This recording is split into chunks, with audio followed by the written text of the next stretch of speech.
Walang masama sa pag-aayos ng itsura at pagpapaganda. Lalo na kung nakakapagpataas naman ito ng kumpiyansa ng tao sa kanyang sarili. Pero paano kung kaadikan na ito at ang simpleng pag-aayos ay mauwi sa pagiging banidosa at ang self-confidence ay mapunta na sa paglaki ng ulo? Dear Mama Mia, una sa lahat ay isang malaking karangalan at nagpapasalamat ako sa inyo kung sakali mang mapili nyo itong sulat ko. More than 3 months na po kasi akong listener ng inyong programa sa YouTube. Simula nung aksidente kong na-click ang isang storya mo at napakinggan ko ito, ay parang na-addict na ako sa pagkikinig. Hindi na nakukumpleto ang araw ko kapag hindi ko kayo napapakinggan. Sa totoo lang, Mama Mia, lahat ng uploads mo ay napakinggan ko na. Medyo nalungkot nga ako nung mahigit 10 araw kayong walang upload. Dahil hindi na rin po ako ganun kahanda na isiwalat sa publiko ang aking karanasan, ay hayaan nyo na muna ako na itago ang tunay kong pangalan. Pati na ng mga tao na involved sa kwento ko upang maproteksyonan ang tunay kong pagkatao. Ako si Eileen, 26 years old at nagtatrabaho sa isang call center sa South. Galing po ako sa isang lower middle class na pamilya. Ibig sabihin ay hindi kami mayaman pero hindi rin naman ganon kahirap. Sakto lang, kumbaga, Mama Mia. Ako ay bunso sa 3 magkakapatid. Ang mga nakakatanda kong kapatid ay pareho nang nakabukod sa amin at may kanya-kanya ng mga pamilya. Dahil bunso ako at ang pareho kong mga magulang ay nagtatrabaho pa, ay wala rin naman akong ganun kalaking obligasyon sa pamilya ko, Mama Mia. Nagbibigay lang ako ng ilang porsyento ng aking sweldo sa mga magulang ko. Pero the rest ay sa akin na rin napupunta. Noong mga unang taon ko ng pagtatrabaho, Mama Mia, ay medyo nakakaipon pa ako. Ngunit nang makilala ko ang aking second boyfriend na si Jack 2 years ago, ay doon na nagsimulang maubos ang savings ko. Pero don't get me wrong, Mama Mia. Hindi kay Jack nauubos ang savings ko kung hindi sa sarili ko. Sa makeup, pasalon, sa mga damit at sapatos, at sa mga kung ano-anong uring pagpapaganda. Insecure kasi ako kay Jack, Mama Mia. Sa totoo lang, hindi naman siya ganun kagwapo. Pero maganda ang kanyang pangangatawan at malakas ang kanyang dating. Kami siguro yung tipo na kapag pinagtabi mo ay hindi naman talaga nagkakalayo ng libel ng itsura. Pero dahil sa self-confidence niya at sa pagdadala niya ng kanyang sarili, ay maraming mga babae at bading na naghahabol sa kanya kahit na alam naman nila na kami na. Sa katunayan ay yun na nga siguro ang naging dahilan, Mama Mia, kung bakit ako na-attract at na-attach masyado kay Jack.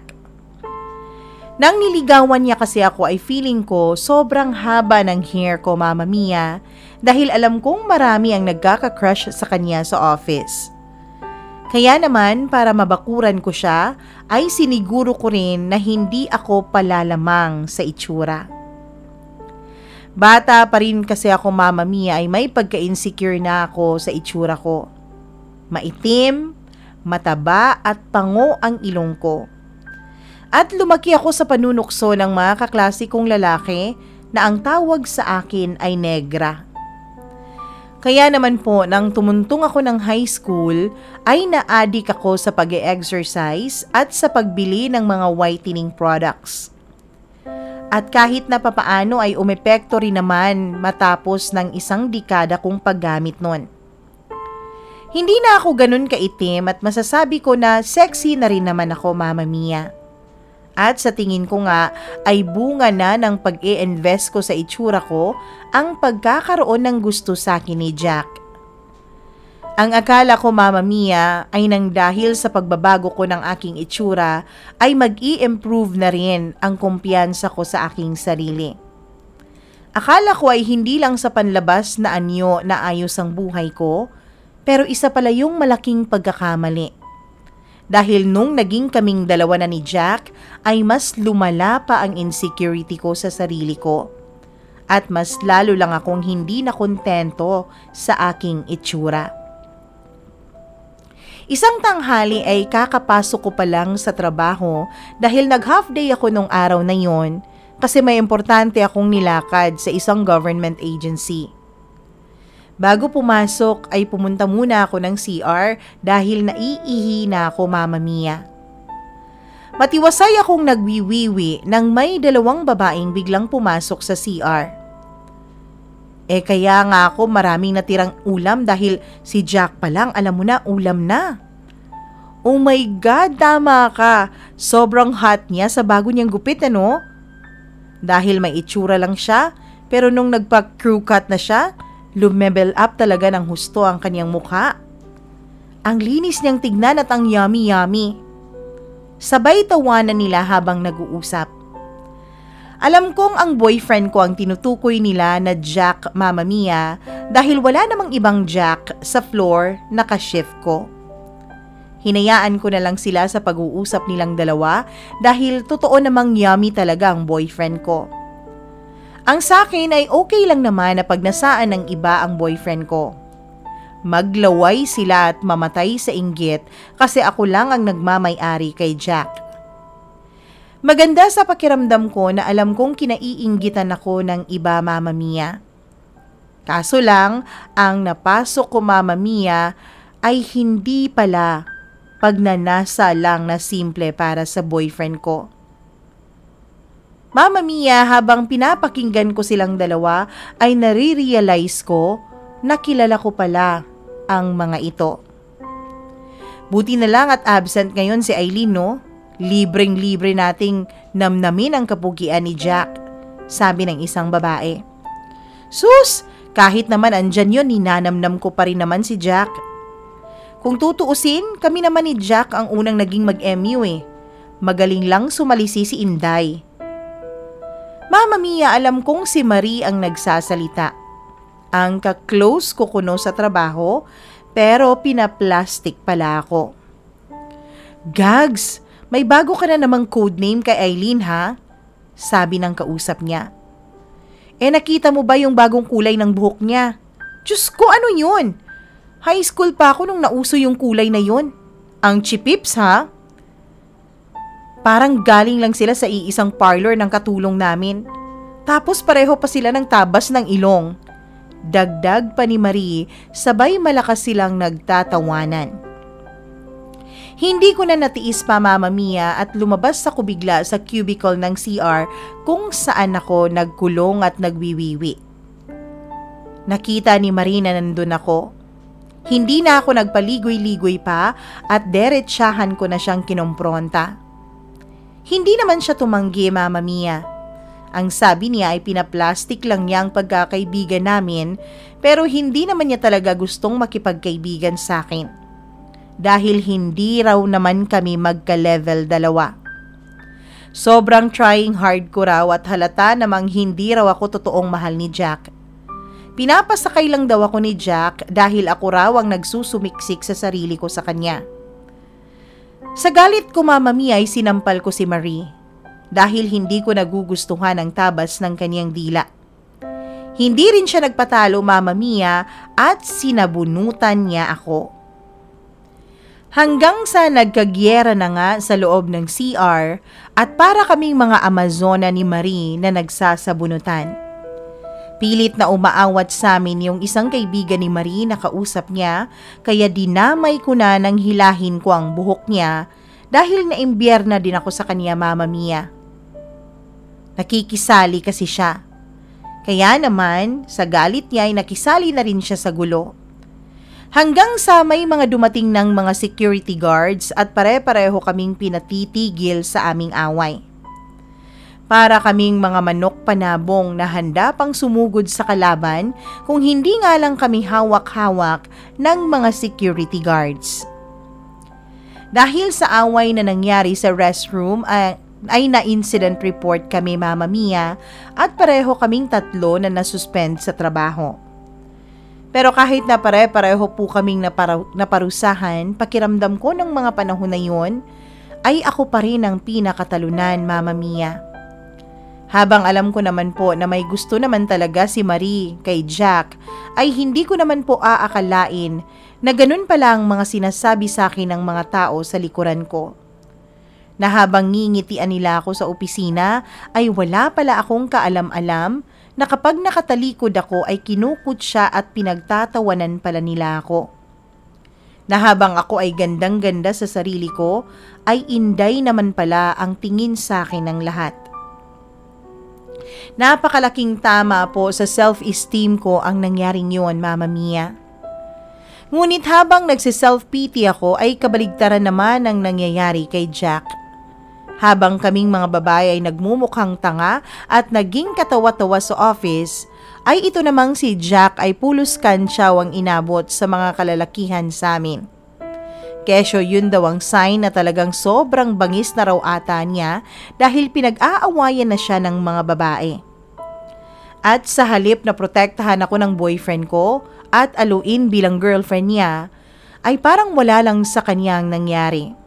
Tila wala siyang pakialam kung sobra man akong nasaktan at nainsulto sa mga pinagsasabi ng ibang tao. Dahil sa nangyari, Mama Mia, ay mas lalo patuloy akong umeffort na magpaganda at mag-invest sa aking itsura. Kung dati ay whitening pills lang ang iniinom ko, matapos nang nangyari ay gumastos na rin ako sa mga gluta injections. Napansin ko rin kasi na parang mas lumakas na rin ang loob ni Marie na magpa-cute kay Jack. At dahil iniiwasan ko na maulit-ulit ang pumatol sa kanya, ay itinuon ko na lang ang atensyon at enerhiya ko sa pagpapaganda. Ayokong maungusan ako ni Marie lalo't sinabi niya na una silang naging mag-MU ng boyfriend ko. Ang totoo, Mama Mia, ay hindi talaga ako panatag sa mga naririnig ko noon sa CR kasi wala rin naman akong assurance na nakukuha sa boyfriend ko. Sa tuwing sinasabihan ko si Jack sa mga issues ko, ay parang ako pa ang sinisisi niya, Mama Mia. Parang ako pa ang lumalabas na masama. Hindi niya magawang masigurado sa akin na hindi niya ako ipagpapalit dun sa ipaktang Maring yun. Gaya ngayon, kumakain kaming dalawa at nagkukwento ako sa kanya tungkol sa sobrang inis ko kay Marie. Pero imbis na i-assure niya ako ay ako pa ang pinagalitan niya, Mama Mia. Kinompronta ko kasi si Jack kasi nakita kong nag-uusap silang dalawa ni Marie sa pantry at nagtatawanan na may halong malanding paghampas pa si Marie sa braso ng boyfriend ko. Ang tingin ko noon, Mama Mia, ay naglalandian silang dalawa. Anong nakikipaglandian? May tinatanong lang naman sa akin yung tao kanina. Sumagot lang ako, landi na ba yun? Kita ko yung mga tinginan niyo, Jack. Kung makapag-usap kayo, parang wala ako dun ah. Mga bastos kayong dalawa. Sagot ko sa kanya. Ano ka ba naman, Aileen? Kung ano-ano yung mga ini-imagine mo. Mga bagay na wala naman. Siguraduhin mo lang talaga na wala dahil oras na patulan mo yung babaeng yan, humanda kayong dalawa sa akin. May pagbabanta akong sabi. Pero hindi nagpatinag si Jack. Pwede ba, Aileen? Nakakapuno na yung pagiging silosa mo ha? Bakit ka ba insecure na insecure kay Marie? Ikaw na nga ang girlfriend ko, di ba? Mama Mia, nung mga panahon na yon ay hindi ko alam kung insecure lang ba talaga ako o praning o talagang may napapansin akong kakaiba kay Marie at Jack. Pero mas pinairal ko ang insecurity ko kaya hindi ko na tinapos pa ang pagkain ko at nag-walk out ako kay Jack. Mama Mia, nag-decide ako na magpunta sa mall at maglakad-lakad para magpatanggal ng inis ko bago ko ulit kausapin ang boyfriend ko. Habang naglalakad ako, Mama Mia, ay may lumapit sa aking lalaki na may dalang flyers. Sabi niya ay may ino-offer daw ang clinic nila na free diamond peel na siguradong magpapakinis sa balat ko at mas lalong magpapaputi. Kinuha ko ang flyer at habang nagbabasa iginiya niya ako papasok sa clinic nila para raw masubukan ko yon dahil 1-day offer lang daw yon at marami pang freebies.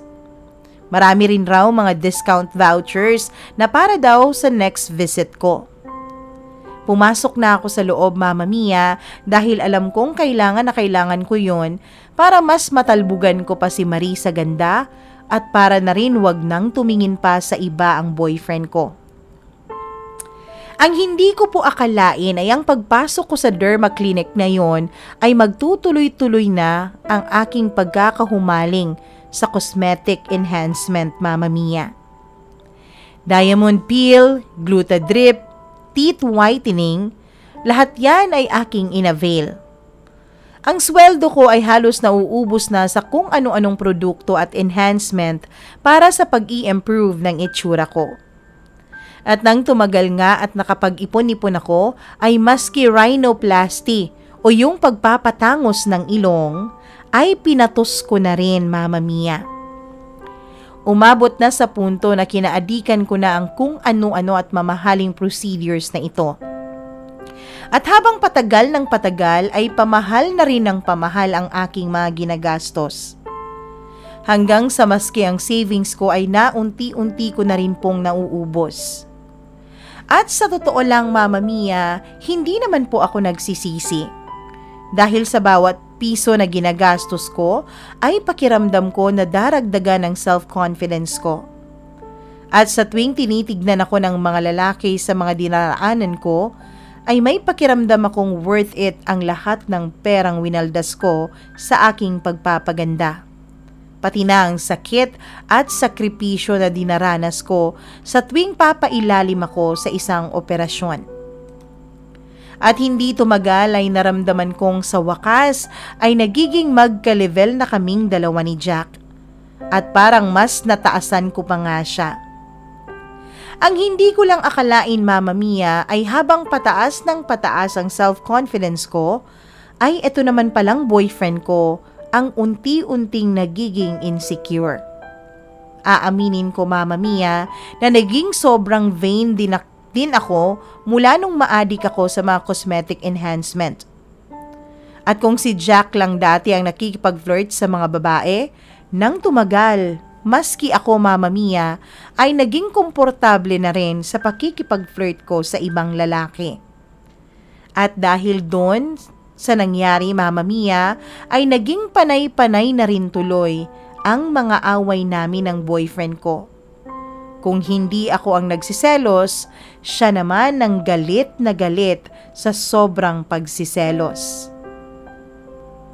Ang hindi ko lang din po akalain, Mama Mia, ay hindi lang pala sa relasyon at pinansyal nakaapekto ang pagiging adik ko sa pagpapaganda. Maski ang performance ko sa trabaho ay naaapektuhan na rin.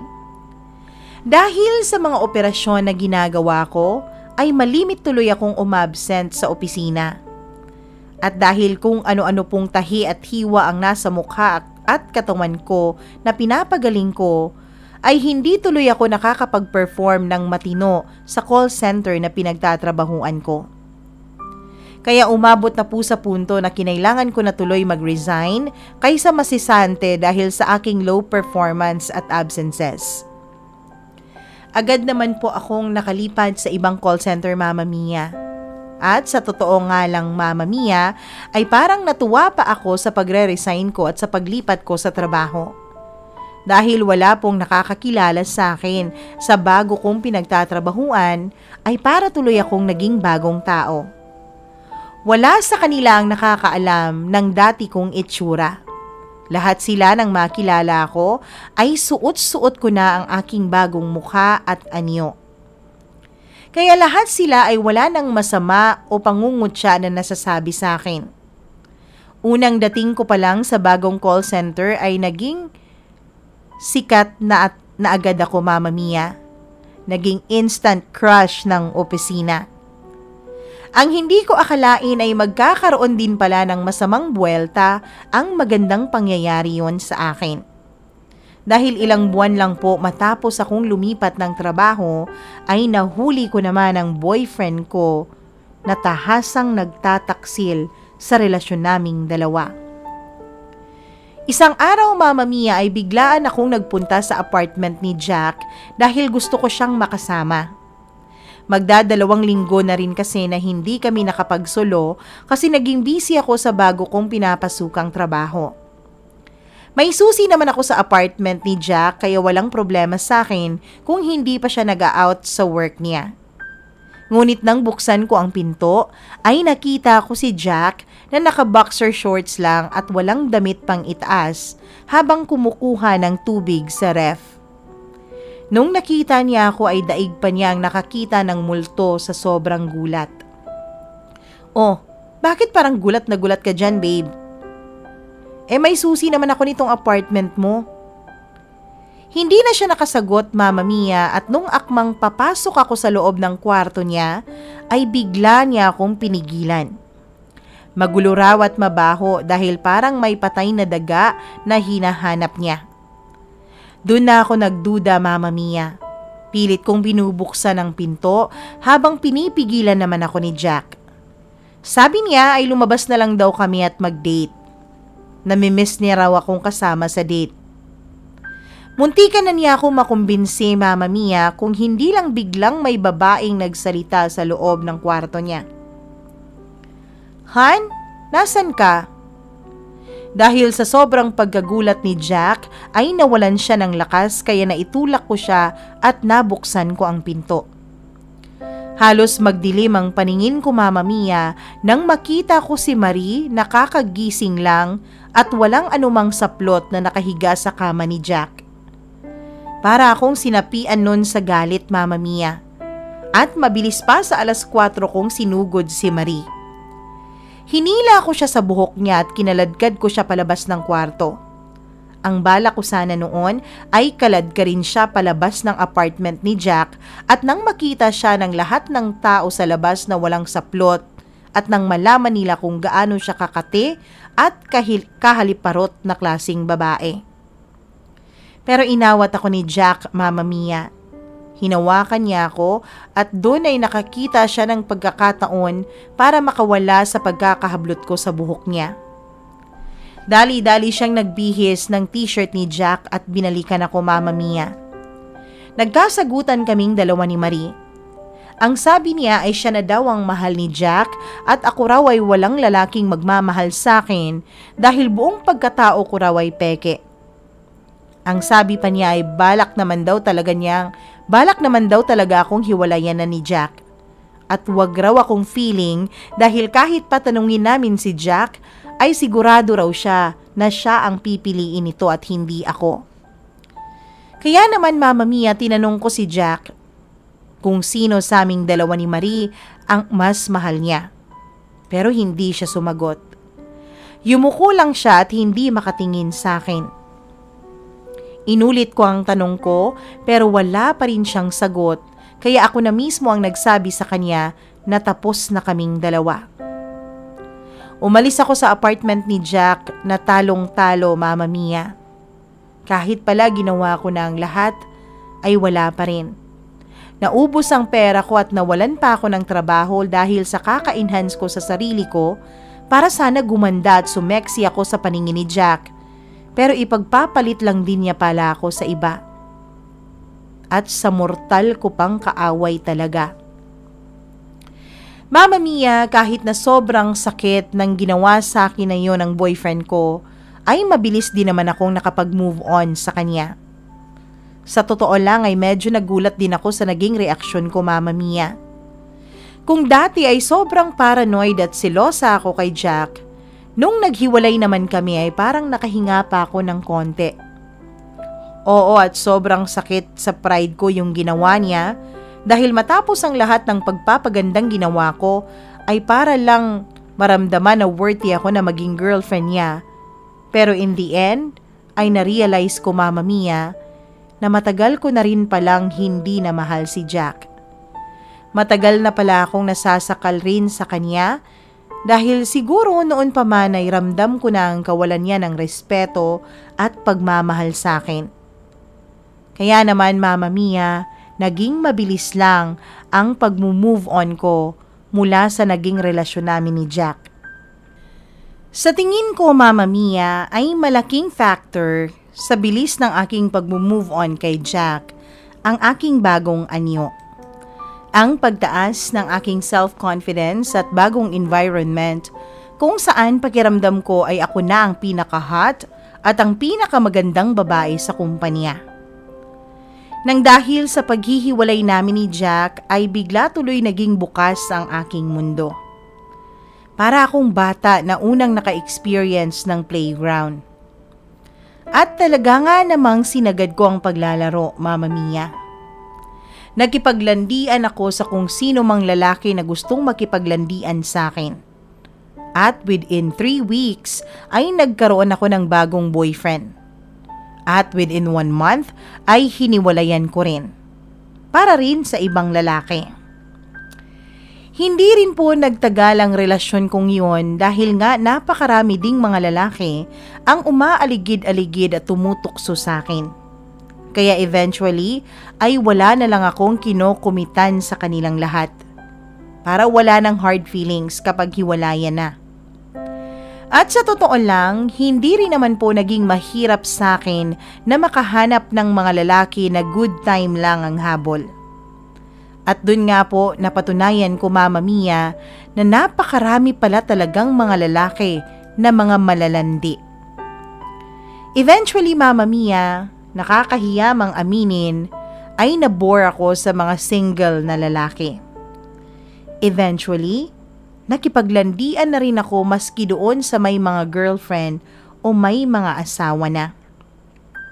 At imbis na makaramdam ako ng guilt sa aking ginagawa, ay parang mas tumaas pa ang aking self-confidence. Dahil maski yung mga nakatali na, ay parang ang dali-dali ko lang makuha. Tulad ni Tim. Isa kong katrabaho na may girlfriend na pero tahasang nakikipaglandian sa akin. Bigla siyang lumapit sa akin isang araw at ang sabi niya ay magtatabi na raw kami ng workstation dahil ni-request niya raw sa operations manager namin para raw ma-inspired siyang magtrabaho. Alam ko naman ang pinapunto niya, Mama Mia, kaya pinatulan ko na rin. Habang naglalandian kami ay sinabi ko sa kanya na baka machismis na naman kami. Kotang-kota na ako sa mga office gossips. Tsaka may girlfriend siya kaya ayus-ayusin niya sana ang mga kilos niya. So, kung wala pala akong girlfriend, pwede? Gagi ka? Well, kahit naman meron, pwede pa rin naman. Biro ko sa kanya. Ang ending, Mama Mia, nakiride ako kay Tim. Hindi lang sa mga biro niya, kundi maging sa sasakyan niya dahil inihatid niya ako pagka-uwian namin dalawa. At hindi lang hatid ang nangyari sa amin, Mama Mia, dahil hinayaan kong magmomol kaming dalawa. Hanggang sa araw-araw na namin yung ginagawa at umaabot na sa punto na nagsisex na kami sa sasakyan niya. Hindi nagtagal, Mama Mia, ay nakarating na rin sa girlfriend ni Tim ang nangyayari sa amin, kaya inaway ako nito at pinost pa ako sa Facebook. Naghiwalay din silang dalawa ni Tim, pero dahil wala nang sabit si Tim, ay nawalan na rin ako ng gana sa kanya. Mama Mia, para sa akin ay para bang hindi masarap ang isang lalaki kapag walang sabit. Boring at walang challenge. Nakakahiya mang aminin, ngunit ang mga panahon na yon ay nasa punto ako ng buhay ko kung kailan naging pinakamataas ang tingin ko sa sarili ko. Sa bawat lalaking lumalapit at tumitingin sa akin, pakiramdam ko ay pataas ng pataas ang ganda points ko. Kapag nagko-commute ako, Mama Mia, ay tsak nang may magpapaupo sa akin. Kapag may mahabang pila, isang pagpapakyut at pagbibigyan na ako kung ano man ang dahilan ay binibigay nila agad sa akin ang priority. Sa mga panahong yon ay gamit-gamit ko lang po talaga ang aking GL membership card. GL meaning ganda lang. At dun ko rin po napatunayan kung gaano talaga kababaw at kadaling paikuti ng mundo. Lalo na sa aming mga magaganda at gwapo. Luluhod talaga ang mga tao at ang mundo, Mama Mia, mapagbigyan lang ang mga kapritsyo namin. At dahil po sa aking newfound self-confidence, ay ang mga panahong yun din, Mama Mia, naging matapang ako na sumubok ng kung ano-ano sa buhay ko. Ngunit sa kasamaang palad ay yung aking mga sinubukan ay yung mga bawal at mga unhealthy. Halos linggo-linggo, Mama Mia, ay nasa gimikan ako. At sa tuwing nasa gimikan ako ay hindi ako nawawalan ng lalaking kalandian. Sinubukan ko rin pong mag-party drugs. At mabuti na lang din at hindi ko yun nagustuhan dahil nagpapalpitate ako. Kaya't itinigil ko rin kaagad. Ngunit sa kasamaang palad, Mama Mia, ay kinaadikan ko pa rin ang pagpapaganda, pagpaparetoke, at ngayon ay may bago na akong bisyo. Ang pakikipag-sex sa mga committed ng lalaki. Kung dati ay nakakonsentrate lang po ako sa pagpapaganda, Mama Mia, sa aking mukha, nang tumagal ay nagsimula na rin akong ipabago ang aking katawan. Kung dati ay pinaghihirapan ko pa sa gym ang pagme-maintain ng aking katawan, ay tinamad na rin ako kinalaunan. Nasanay na yata ako na nabibili ko ang lahat at nakukuha ang lahat ng mga bagay ng mabilisan. Kaya naman pati pagpapaliposuction at breast enhancement ay ginawa ko na rin. Sa puntong yun ay talagang naubos na rin po ang savings ko, Mama Mia. At dumating na nga rin ako sa point na naglo-loan na ako para lang matustusan ang aking pagiging banidosa. Hindi ko na rin po iniisip at pinaghahandaan ang future ko. Ang naging mahalaga lang sa akin ay ang mag-enjoy sa kasalukuyan at ang makaramdam ng thrill at sulitin ang aking kabataan. Hindi nagtagal, Mama Mia, ay nagsimula na rin akong singilin ng aking mga irresponsableng trip sa buhay.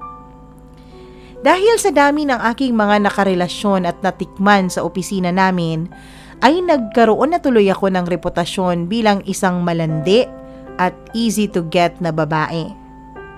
Naging loner ako sa opisina namin. Mama Mia, ramdam na ramdam kong pinagchichismisan ako at kinukutsa ng mga babae sa likod ko.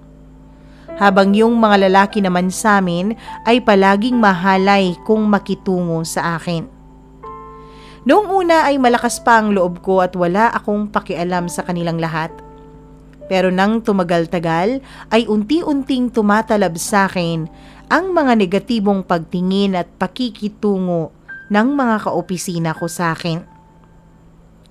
Isang araw, Mama Mia, ay nagulat ako at may dalawang office mate akong lalaki na sabay na lumapit sa akin. Aileen, okay lang ba sayong sabay kaming dalawa? Ang akala ko, Mama Mia, ay sabay silang kumain sa akin, kaya umoo ako. Nagkatinginan silang dalawa at biglang nagkatawanan. Grabe ka talaga, Aileen. So paano? Mamayang gabi ba? San ba? Sa place mo? O sa motel na lang tayo? Doon ko lang nag-gets ang ibig nilang sabihin, Mama Mia. Imbis na hindi ko sila patulan at layuan, ay napangisi pa ako sa kanila. Oo, Mama Mia. Pumayag ako na dalawa silang sabay na gumamit sa katawan ko. Pero yun pala ang magiging katapusan ko, Mama Mia. Kinabukasan nang may nangyari sa aming tatlo ay day off ko ng 2 araw. At nagulat ako, Mama Mia, nang pagbalik ko nung Lunes ay pinatawag ako sa HR's office. May ipinakita sa akin ng HR manager na isang video, Mama Mia. Malaswang video ko at ng dalawa kong ka-office mate habang nagpapaligaya kaming tatlo sa kama. At ang mas nakakahiya pa, Mama Mia, ay ako pa ang kusang tumitingin sa camera at sinasabi kung ano ang gusto kong gawin nila sa katawan ko, habang umuungol ako at dumidila pa sa harap ng camera. Hindi ko na matandaan ang nangyari nung gabi na nasa motel kaming tatlo, Mama Mia. Siguro ay naging sobra talaga ang kalasingan ko kaya ko nagawang ipa-video ang ginagawa naming tatlo. Pagkalabas ko sa HR's office ay pakiramdam ko ay wala akong mukhang ihaharap sa mga tao sa aming opisina. Bawat taong nakakasalubong ko ay parang masama ang tingin sa akin, nandidiri at nanghuhusga. Sa palagay ko, Mama Mia, ay may alam sila tungkol sa video. Kaya nagmadali na akong pumunta sa aking locker. Mama Mia, marami pa po akong mga naka-fling na attach na. At ang iba nga po ay may asawa talaga. Pero kung ano pang affair na wala naman talagang sabit at pawang thrill lang at kasiyahan, ay dun pa ako nadali. Pareho kasing single yung dalawa kong office mate, Mama Mia, na nakalaro ko sa kama. At hindi ko akalain na ang mga single pa pala na yon ang magpapahamak sa akin.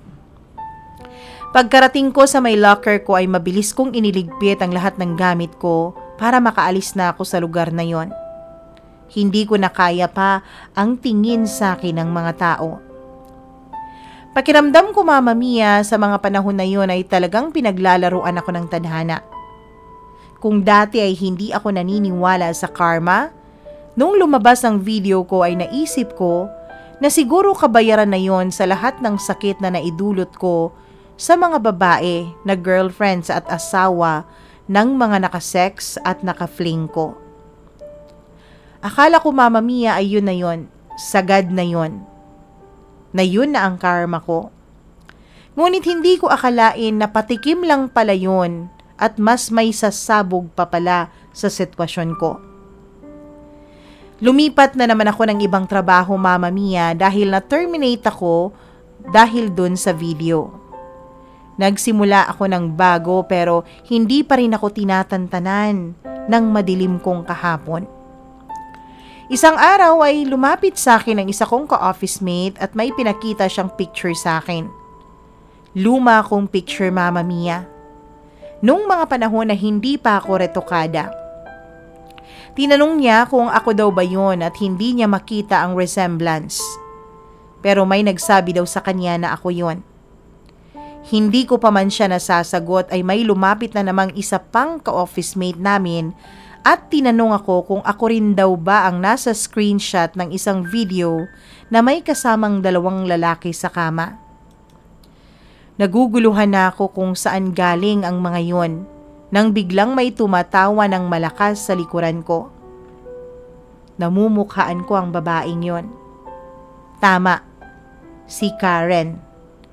Ang ex-girlfriend ni Tim, yung babaeng nag-post sa akin sa Facebook.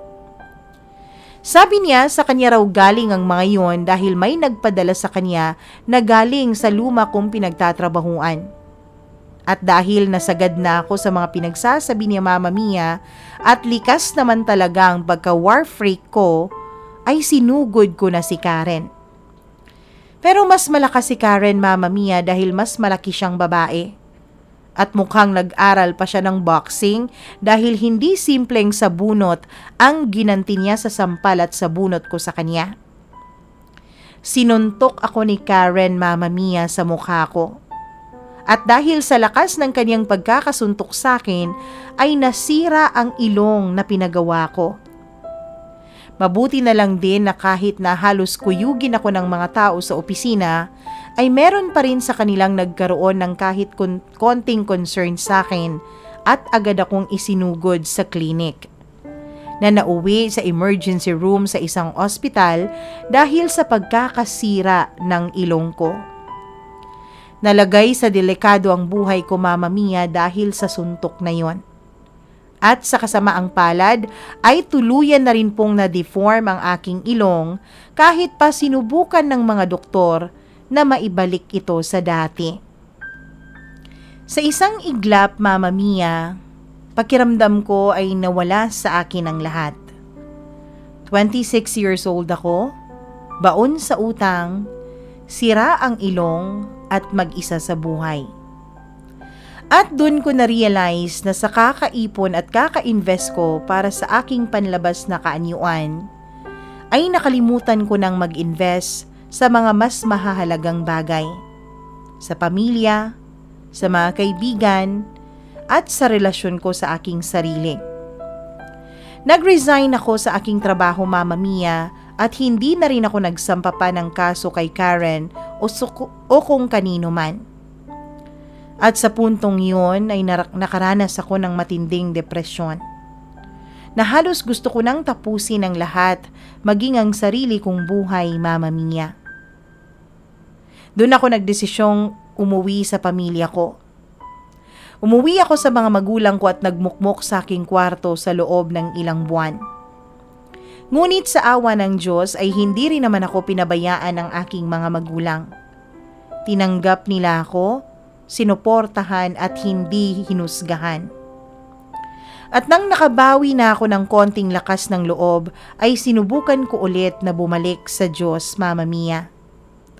Sa ngayon ay hindi ko pa masasabi na ganap na akong okay. Pero ngayong sinusulat ko na ito, ang lahat ng mga nangyari sa buhay ko ay tila ba napakalaking kaginhawaan sa loob ko. Minsan ay pinasasaya ko na lang ang sarili ko at iniisip ko na rin na mas mabait pa rin talaga sa akin ang Diyos. Dahil na-deform ang ilong ko at naging pangit ulit ako. At least ngayon, kung makita man nila ang mga videos ko at ang mga luma kong pictures, at kung makasalubong ko man ang mga taong dating hinusgahan at kinutya ako, at least hindi na nila ako makikilala. Parang bagong tao na rin ako. Maraming salamat, Mama Mia, sa pagbabasa mo nitong sulat ko. At sana ipagdasal ako ng ating mga tagapakinig sa iyong YouTube channel na magtuloy-tuloy na sana ang pag-recover ko. Hanggang dito na lang, lubos na gumagalang, Aileen.